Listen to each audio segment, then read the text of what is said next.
Di film kita beralih ke kesenian nih. Berbagai hasil karya unggulan Indonesia berkumpul di Jakarta Convention Center sejak 26 November hingga 30 November 2014. Sejumlah produk kreatif seperti fashion, aksesori, dan cenderamata siap menyambut para pengunjung.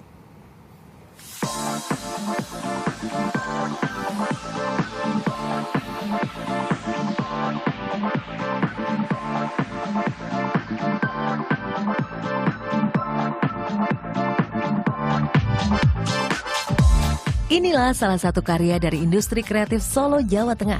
Khusus pekan ini, sang pemilik usaha memboyong ratusan hasta karya Mika Work ke ibu kota.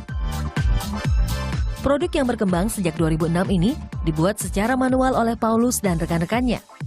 Mantan arsitek ini pun rutin mengikuti pameran besar karena berbagai alasan. Terutama untuk mengenalkan produk baru dan melakukan pemasaran secara langsung. Satu, promosi. Kedua, network. Network itu artinya saya bisa berkenalan dengan sesama pemilik UKM, kemudian sama-sama belajar, mencari pengalaman sama-sama. Kemudian selain UKM, misalkan juga ada dari pembeli, buyer, baik dari dalam maupun luar negeri. Kemudian ada juga misalkan dari instansi pemerintah yang biasanya bisa memfasilitasi pameran. Stand milik Paulus adalah salah satu dari 450 stand lain yang berpartisipasi dalam Cravina 2014. Ajang kreasi produk kerajinan unggulan yang diselenggarakan oleh Asosiasi Eksportir dan Produsen Handicraft Indonesia atau ASEPHI. Pameran menghadirkan sejumlah hasta karya, mulai dari fashion,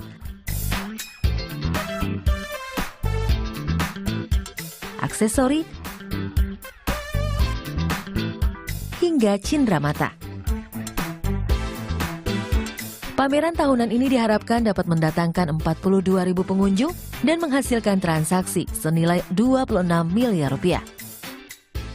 Sekarang harus bisa pola pikirnya dirubah,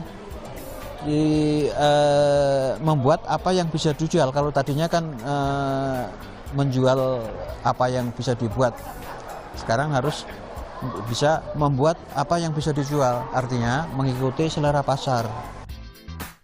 Berbagai stand produksi kreatif Indonesia pun menarik minat pembeli, baik dari dalam maupun luar negeri. Inilah yang membuat pemasukan para peserta pameran meningkat hingga 3 kali lipat dari biasanya. Karena pasti dari beberapa macam daerah ada di sini kan. Jadi saya istilahnya ngirit waktu, saya bisa ngelihat semuanya. Dan biasanya harga jauh lebih miring ya. I think it's interesting, but a lot of things are simply the same. There is not much of variety of choices. I've noticed only few stands that were different from the others, whereas most of it is just batik. Penyelenggaraan Cravina tahun ini adalah yang ke-7 kalinya. Digelar sejak 26 November hingga 30 November 2014 di Jakarta Convention Center. Melalui pameran ekonomi kreatif seperti ini, diharapkan dapat memenuhi kebutuhan pasar untuk meningkatkan ekspor Indonesia di dunia. Anggi Yuniarti, Edwan Nurfikta melaporkan untuk NET.